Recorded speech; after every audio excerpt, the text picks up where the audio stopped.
possibilité pour nous, professionnels du même métier, de se réunir de manière informelle, d'échanger des données de manière transparente et de réfléchir ensemble à des problématiques communes. Ça veut dire qu'on aura une vraie ouverture, un temps de repos et de nouveaux chantiers à mettre sur la table en ressortant.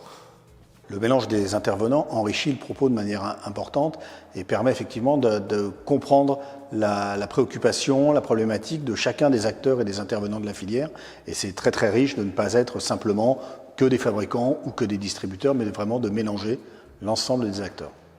On a affaire à des gens qui réfléchissent beaucoup à leur concept et à essayer de l'expliquer. Ça crée un moment d'interaction entre les entreprises. C'est le moment où ils se parlent, où ils exposent leur vision de l'avenir de leur marché. Et du coup, je pense que pour eux, c'est intéressant parce que c'est le moment où ils peuvent commencer à discuter plus rapidement des informations qui transitent. On a peu l'occasion de se retrouver avec des distributeurs de quincaillerie, avec d'autres fabricants dans le domaine de la quincaillerie.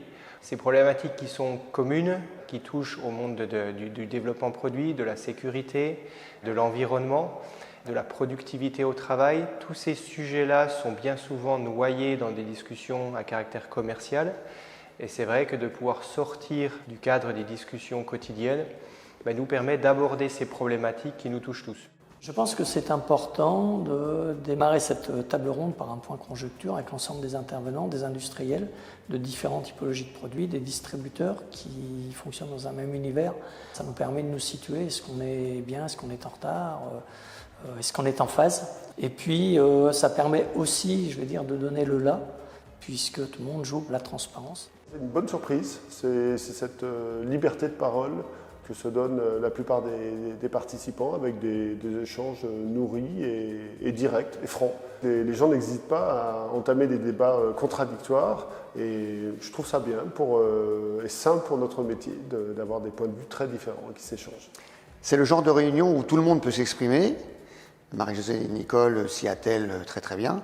Nous avons échangé avec les fabricants, les distributeurs, des différents produits qu'ils proposent, de la filière de distribution, la filière de qualité, le recyclage, enfin tout ce qui concerne nos professions, aussi bien installateurs que fabricants.